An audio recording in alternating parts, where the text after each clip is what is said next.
Alright guys, thank you for joining me for another Dragon Ball Z Dokkan Battle video. And today we are going to look at this AGL Final Form Frieza. He is fully rainbowed and he has full level 10 links. Now, it's kind of crazy to think because Final Form Frieza is one of the most iconic villains in all of Dragon Ball. And he really doesn't have a great card. He's got this AGL one, which is okay, where we're going to kind of see him at work here. And then there's an STR one, and then there's just a couple of other kind of crappier versions of him, but these are the two main summonable ones. So it'll be interesting to see what they do with these Final Form Friezas when they get their EZAs. I think that'll definitely help. But like just straight up Final Form Frieza is like he's LR worthy. Like they could definitely come out with like a fantastic just LR version of Frieza Final Form.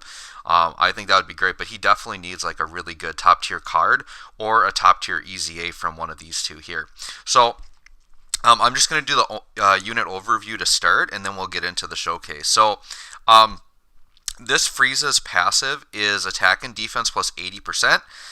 He gets attack plus 70 and a high chance of stunning the attacked enemy and facing only one enemy, and he gets ki plus 5 and attack and defense plus 50% when facing 2 or more enemies. You can see here on his passive, he is an AoE character on his super attack effect. He causes supreme damage to all enemies, and he has a medium chance of sealing. So this Frieza is unique in kind of a couple of ways.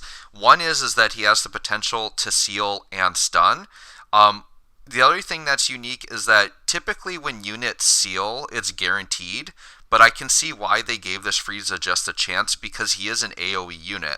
Now, if he EZAs and his sealing is guaranteed on an AoE attack, that's going to be absolutely ridiculous for something like Super Battle Road. I also like the way they had him built as an AoE unit because some of the older AoE units, they do the same attack stat whether you're facing one enemy or multiple enemies, and it's typically a weaker attack stat. But I like how if you're facing only one enemy, they do give him a slightly higher attack stat, but he does lose a little bit of defense. So if he's only facing one enemy, he does get the stun chance, and he has 70% attack bonus, but then if he's doing multiple enemies, he gets a 50% attack bonus, which is a little less, but he also gets a 50% attack bonus on top of it. So and then they did give him the ki plus 5 when facing multiple enemies, and that's important for World Tournament.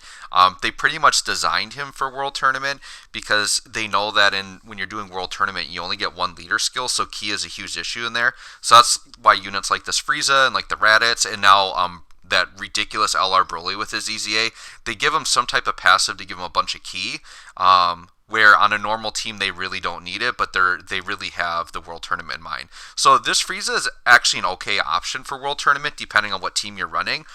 You typically will see some like strength cooler leads in World Tournament that this guy will definitely be a part of the team, and AGL is one of the better typings to have in World Tournament. So depending on what type of player you are, if you're a little bit newer, like this Frieza is definitely not a bad option to have for World Tournament.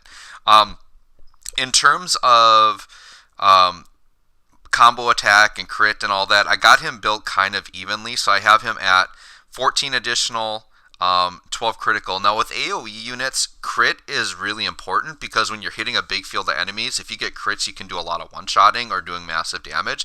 But on this Frieza, additionals are kind of equally as important because he has a chance to seal. So if you can get multiple additionals, you can get a multiple chance to seal the entire field, which I think is really good. So I have not put any equips on him because I really want to wait. Since this isn't a unit I use a ton, I'm okay waiting on equips, and to me it's smarter to wait and see what his EZA is before I throw a bunch of equips on him. So that's how my Frieza is built. Now we're going to go into the team build here. As you guys know, I like to build my team with 2 main rotations and then have a bunch of support floating around. So my rotations are going to be the AGL Final Form Frieza with an STR Cooler. They link pretty well together. Like, the STR Cooler is so ridiculous too because he's a support unit and he just links so well with so many of these other Frieza units that he's kind of like the best friend for most of them. So I am going to link those two up together, and then I'm going to do that LR Prime Battle Frieza linked up with another cooler. That's just a ridiculously awesome combination. So jumping in here, I decided for this showcase I do want to go in to the Bojack event, and the reason I'm going into Bojack is because we're going to have a chance to see Frieza against one enemy and against multiple enemies. So that's why I thought I would do this. I'm going to put one of the coolers off rotation to get with Frieza the next time he pops up. So the first turn we won't have the optimal rotation for Frieza, but the next time he comes up we will. So this first phase shouldn't take too much. The only thing I got to watch out for is I don't want to get to the point where I accidentally destroy the AoE phase before I get Frieza on the proper rotation. But we'll try to make it work here. Alright, so we are on the AoE phase. So typically what I like to do here is I'll just stall out on Bojack. My AGL Frieza is going to do an AoE, but he shouldn't one-shot all of them. So my goal is I want to get next turn to have Frieza with still multiple enemies, but have the proper rotation set up. So we'll do like this. Frieza, actually, he's got a decent amount of links here, so this will actually be a pretty good showing for him.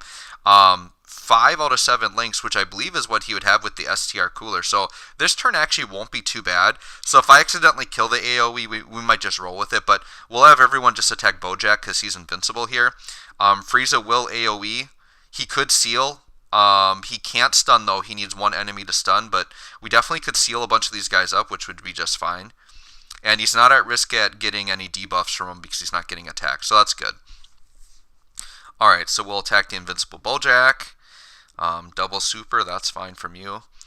This middle cooler, like, I still like to use him as a support, but he has definitely fallen off. Like, he's not that great defensively, doesn't do a lot of damage compared to these ridiculous supports. So here's Frieza's at 2.12 million, which is actually a pretty good attack stat for him. What I've noticed with him is he's typically floating in like the 2 million range when he's on a proper team.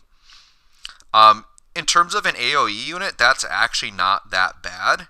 But if you compare him, say, I don't know, to LR Strength Broly, yeah, he can output way more damage. But for just a regular banner unit, that's not bad. You also have to consider the fact that he is a fairly old unit in that he does have an EZA coming. So with all that into consideration, he is not a bad option at all.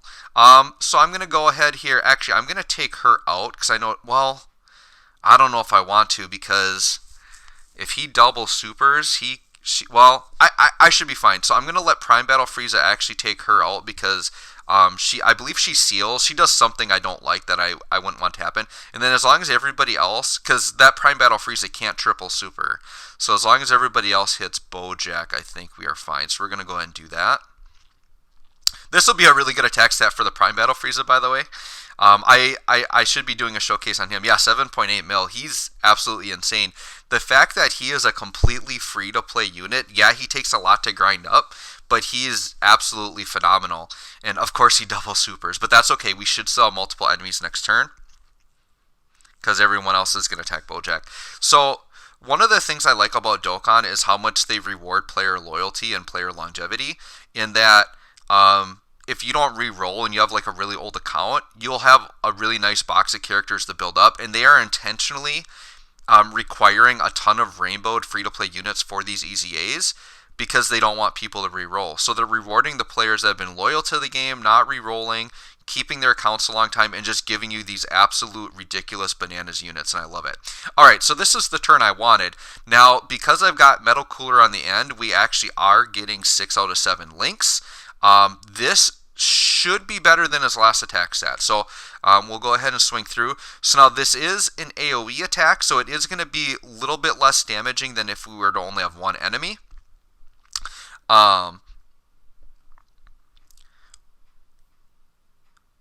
But he will have more defenses. Oh no, I should have been checking his defense as well. We'll just hop in here. 2.6 from Cooler isn't too bad. He can actually routinely get over 3 mil in the right situation, non-transformed, which is crazy. Yeah, 2.3, so a little bit higher than last one. To me, I think for an AoE attack, he's pretty much going to top out at that, unless you're using like B-Pan or something like that. So that'll finish that round out. I'm hoping to get one more turn with him because I want to get single target damage, and Bojack has 2 phases, so that should be not a problem. So I actually don't care if I wipe him out this turn. I do have type disadvantage, so it's not a guarantee I will wipe him out. But we will just attack and see what happens here. But that Prime Battle Frieza has been one of my favorite units, and he's completely free to play, which is insane. 7.3. Pretty good for a free-to-play unit. I'm pretty sure it is. So I'm really excited for all the other Prime Battle EZAs. Yeah, okay, a one-shot. There we go. The other EZAs I'm really excited for is the Friend Summon androids. They are so old, and the androids team needs so much help. They would be so incredible with an EZA, and I actually just really like the card in the unit overall. Okay, what I'm going to do here, I'm going to put Frieza in the first slot because that cooler could just go crazy and like one-shot him, and we don't want to do that. So now that we have just one unit, we'll check his defense. So he's at 163k defense, which actually isn't bad. Remember, on the turn when we had multiple enemies, he actually had an extra 50% on his defense, so he was probably over 200k defense, which isn't bad for just this old banner unit without an EZA. He actually could be quite formidable once he gets his EZA, especially the way his passive is set up, where he does different things against multiple or single target.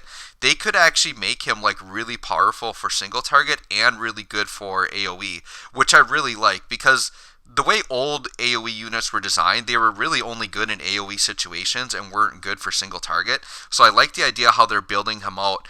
Kind of like what the LRs do, like with the LR Majin Vegeta and the LR Strength Broly. They have, because the LRs have the advantage of having an 18 key or 12 key super, they just made one of them AoE and one of them single target that was stronger. And I kind of like that build for AoE units, so they're not just so one-dimensional. Alright, so this should be the best attack stat in the video. We should be able to beat 2.38 because he is getting a 70% extra buff instead of a 50% extra buff. Let's see what we got here from this AGL. Yep, 2.4, 2.5-ish. Not too bad, actually.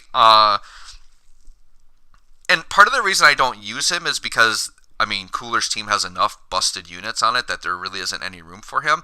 But potentially, if Wicked Bloodline got a better leader, or the AGL Cooler that leads Wicked Bloodline got an EZA, and I wanted to run just strictly Wicked Bloodline, there probably would be room for a Final Form Cooler. So if he got an EZA, like, the Wicked Bloodline team could be ridiculously good, for sure. And actually, it could be free-to-play friendly in that we have that LR Prime Battle Frieza, but then also the Int Final Form Frieza, that's the other Final Form Frieza I forgot about. So he's actually probably the best one, which is crazy, because he's just farmable from a Dokkan event, but he's actually like a defensive god, and he actually is, for me, one of the keys to getting through the Space Traveling Warriors part of the Legendary GT Goku event. So I don't have that Frieza level 10 links, but I definitely would love to do a video on that guy. So yeah, I kind of had a feeling in my head I was missing a Final Form Frieza when I did my intro. That's the one, that Int Final Form Frieza. He's just farmable. He's absolutely ridiculous. So we're probably going to finish Bojack off here. So let's go ahead and we'll just let the Prime Battle Frieza show off again here. Have his, 7+ million attack stat. I like how with the LR Prime Battle Goku and Frieza too that they gave them key passives on their super attack, which just helps them get that 18 key super off. Okay, 6.5. Pretty darn good for his quote-unquote weakest attack of the video, right? So yeah, I'll probably have a video coming on the Prime Battle Frieza as well, but you pretty much got a little sneak peek of it there. So, alright guys, thanks for watching, and we'll catch y'all next time.